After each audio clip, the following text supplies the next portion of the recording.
Minhag, isso significa costume, fazendo alusão a costumes judaicos. Mas no contexto do estudo da Torá, do conhecimento da Torá, nós podemos contextualizar o minhag em relação à halachá. A halachá é a lei judaica. E como nós vimos, a lei judaica está exposta no Shulchan Aruch, no chamado Código de Leis. E nisso também nós temos às vezes variantes da aplicação da lei judaica entre as diferentes comunidades, particularmente entre as comunidades sefaradis e ashkenazis.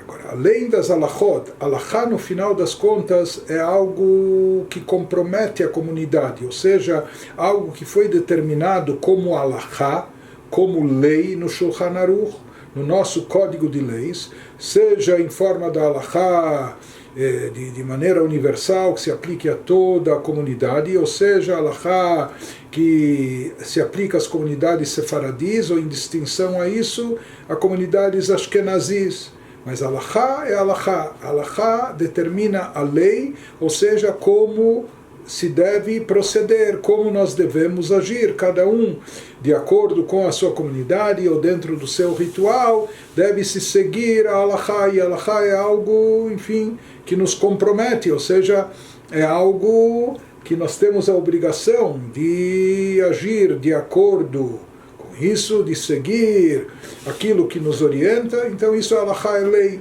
Em contraste com isso existe o minhag. Minhag aqui se trata de costumes judaicos, são certas práticas que foram adotadas dentro do judaísmo, às vezes dentro dos rituais judaicos, associadas à forma de praticar as mitzvot, etc.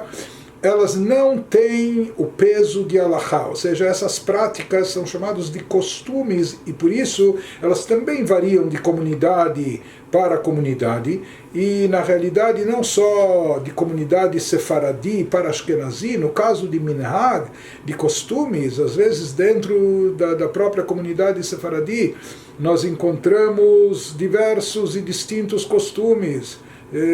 Na comunidade marroquina, na comunidade síria, na comunidade de origem egípcia e assim por diante. A mesma coisa na comunidade ashkenazi. Existem costumes que vigoram entre os judeus poloneses ou entre aqueles de origem húngara ou entre aqueles que são de origem russa e assim por diante.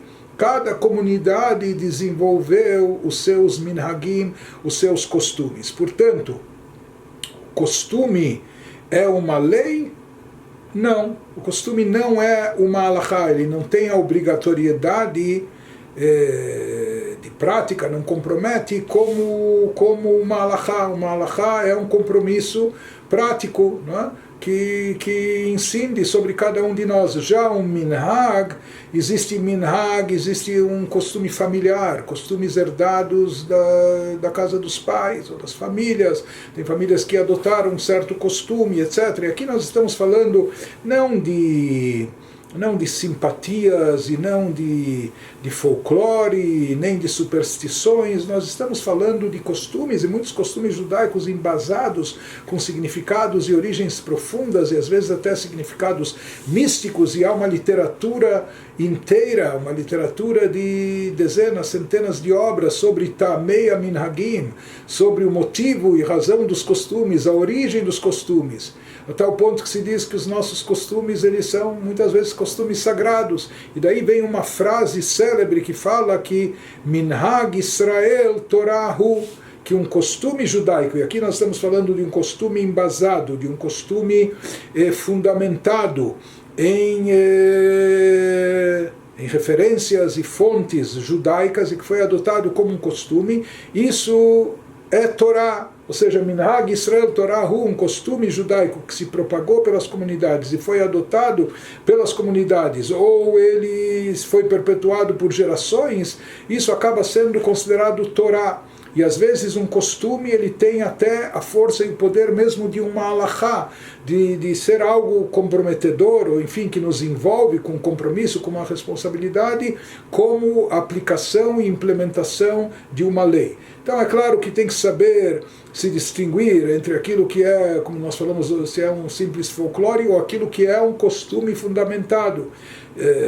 Os nossos mestres, grandes rabinos, então eles apontam isso e muitas vezes pesquisaram a origem dos costumes. Quando um costume está embasado, fundamentado, então ele tem um peso especial no judaísmo e ele é considerado também parte integrante da Torá e algo importantíssimo dentro da nossa vivência.